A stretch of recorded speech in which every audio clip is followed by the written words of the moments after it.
we're springing forward an hour ahead. So I'm feeling it. That's 100%. But that's all what it is. And we want to thank you for tuning into another episode of Neural Nexus. And today we're just going to really talk about the episode. But we first want to take a moment to thank those who responded to devices and gave their input. So Yeah. who'd you select them want to Oh, so respond to? absolutely. So we're gonna give thanks to Dot Connected 6341 Uh-huh. for saying, did VR become the new AI through the evolution of technology? And here's this stuff right here. Yeah. And so me personally, I don't believe that AI or VR is connected with AI at all, really. They're like two separate entities.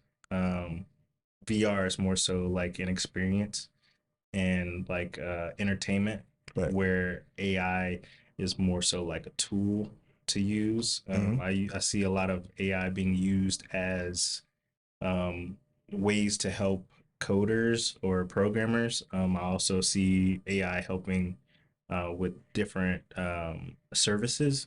Yeah. So I don't think AI personally um, connects with VR in that manner. But they do have some similarities because they are both involved in tech, and it's just two different avenues of tech that you can explore in any kind of way, really. What is your take on it? Oh, 100%. Like I mean, I couldn't have said it no better than what you said there, sir, is one's an experience and one's a tool, right? Mm-hmm.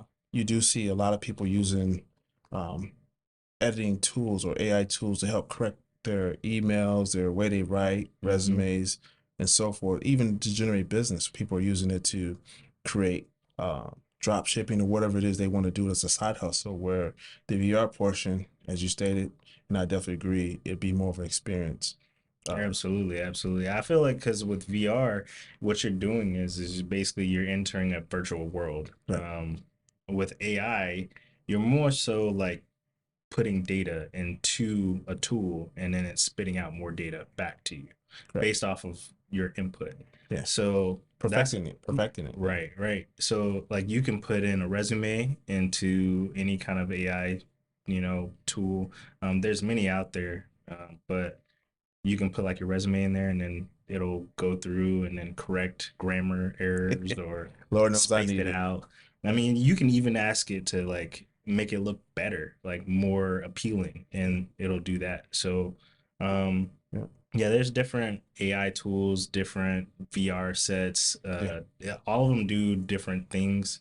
Like with VR, there's one VR that's more so experience based. So, you basically wanting to be somewhere else, like on vacation or something, you can put on your VR headset and just be like on a beach or something, or you can like be on an airplane or wherever. less the And, expenses. yeah, and it's just the experience or a roller coaster, really. Exactly. VR can do that for you. Then there's also another VR headset that's dedicated for gaming specifically. Mhm. So I feel like they're just two different things, personally, but they both have definitely evolved from whatever they came from, Exactly. And we honestly. we definitely appreciate the question. So we always want to take Yeah. time out once a week to address questions, comments, concerns that subscribers and viewers do put out there. So we appreciate that. Another one comes from a Barbara Bennett Flimia. I hope I said that right, Barbara.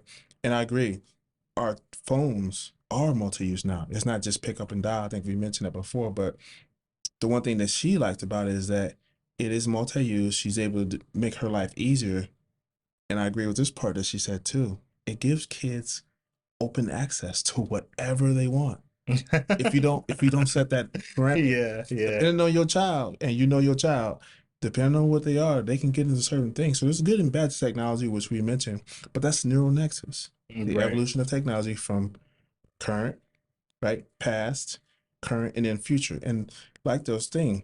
But one interesting thing she put out there, which I think is very important, I want to touch on this, Barbara, if you don't mind, is it also gives people access to you. In this case, she used a scenario of about a guy who was a predator who was targeting young girls, right? Hmm. And unfortunately, this particular individual took it too far. She caught it, put it into it, and then he went on someone else, and then he ended up getting caught up by that, which is good. But it also is one of those downsides to technology. It giving you open access, and that's why I think parental guidance and restrictions is important because you want to streamline that. And she used the term catfish. Remember that? Oh yeah, Catfish. Whoa. Hey, wasn't there a TV show called Catfish? There Yeah, there was, there was. There was was, a there TV show. was. Yeah. Well, I don't know if it still airs or not, but I do remember that Catfish TV show was pretty funny sometimes. So watch your dating profiles out there because what you see in the picture might not be what you get. I think we saw it in Weird Friday. Man, she got the car moving more like Freddie Jackson. But she said she was Janet Jackson. Remember that. Yeah. But that's all seriousness. Those are the downsides to this technology. It is a great tool depending on the end user. And for those who don't remember the end user, that's you and me and him. We're using the technology. We're on the other end of it, using it for gain, hopefully. Mm-hmm. But then there's those who use it for something a little more undermined. So be mindful of that. Also, thank David Moscato for putting out there too. He talked about the stereo, how they used to be these big old house stereo speakers and all that. Now they're smaller. And that's what I was actually trying to talk about with the in-home stereo, and I believe it was broadcasting and streaming. Yes. Yeah, so I believe I was talking about that one in that video, and obviously I'll put the link right here. But basically, yeah, so that in-home stereo where you have like your amplifier, the actual stereo itself, where you Yes. can either put CDs in, and then you had the huge speakers on the side of the stereo, and all you had to do was either plug in your phone or put in the CD, and then just be in a happy moment, listening to your music, let it blast throughout the house. It was really nice. So, Yes. And yeah. that's, but from the way we get anything we want now is it's changed. Neural Nexus, 100%. And lastly, I want to definitely shout out to Harry Greg Tate too for putting in there. He talked about his favorite part of technology was gaming. He brought up Tecmo Bowl. So we went back and forth for some texts, and I was like, and Tecmo Bowl, Bo Jackson was a beast. He touched on Walter Payton, which I couldn't, hands down. I agree with that as well. But again, these are the things that we appreciate you all doing. It lets us know that you like the topic. I definitely like the suggestion. So without further ado, we're going to transition into the initial question that came up, which was VR and AI. So we'll touch on that. Mm-hmm. And with VR and AI, like personally, what do you think about VR and AI? What are the similarities and what are the differences between the two? I mean, one similarity, obviously, is the most obvious one, is they both are technology. Yes. So, me personally, I feel like, I said my spill earlier, where I feel like VR is actually more so entertainment or an experience rather than a tool, and a tool is AI. So just kind of weigh out your options there and think about it. Think about, truly think about your experience when using both of them. Like, how are they similar and how are they different? Yes. So, And that's important to have understanding in all this technologies you use. What is the intended purpose? And to be sure that you're using it for that intended purpose. And then hopefully you get a good end results, because if you look at some of the Microsoft Suite now, a lot of that AI is in there because you'll throw a red line on the bottom. It'll tell you that the verbiage or the tense is off or the word is spelled incorrectly. You right click and it'll give you the proper spelling and or tense so that your paper sounds better. There's a couple of tools out there. Mhm. Grammarly's another. yeah, and then you also have AI that also give you, so with his example, they'll also give you a description of what the word means. Yes. So you're using it in the correct term, and then also you can see the definition in order to retain that information and then use the word correctly next time. So whoever creates the AI tool that you use, it's actually, very intelligent, extremely intelligent. Artificial Intelligence, yeah. Yeah. It's very, very intelligent. Not saying that So, we're dumb, but yeah, it it just knows. assists us in our, the things that we use it for. So Yeah. whether it's a resume or website building or just random questions about random facts. Yeah. So, How many times have you asked, Google or Siri or whatever it is you use, whatever AI bot you use to help you navigate, answer questions, find recipes, those are what we mean by tools, as opposed to virtual reality. It's more of an experience. You put it on to do this. You see simulators; those are all virtual reality things too. Mm-hmm. You get in, and without actually crashing $1 million jet, they put you in a simulation to give you the experience, less the damage. Hey, you done crashed my jet again? And there goes our taxes. Up 100%, 100%.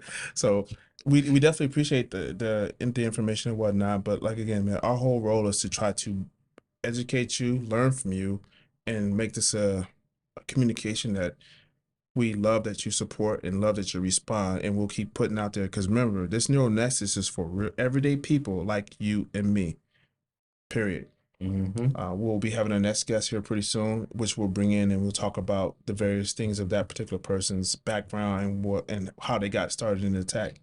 And we like to know how you got started in tech. What is it that made you feel like, okay, I can buy into this technology thing? Because there's some people that will not have a Yeah. Facebook, a social. They will have no social media. They'll still use a flip phone. I'm pretty sure there's still people out there that write letters.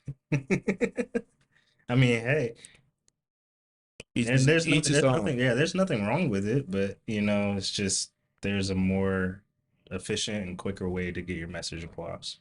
Just saying.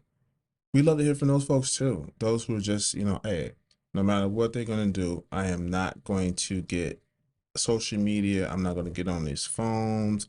I'm going to pay cash only. I'd love to hear your point of view on why you feel that way. Absolutely. Definitely want to hear that one. Because it could open your eyes to something completely new. Yeah. At the end of the day, it's a conversation. And here, all opinions will be respected. Mm-hmm. And then just rolling from there. So, man, thank you again for the questions and filling them out to us. We will continue to answer them. At the start of each week, we'll address those questions and then we'll move forward. So, Miss Barbara, thank you. Hyrie Greg, thank you. Dot Miss Skylar connected. Close, thank you. Yeah. We appreciate the love and support from everybody out there. We'll keep presenting and keep bringing it. You keep responding, and it's all love. We definitely like Absolutely.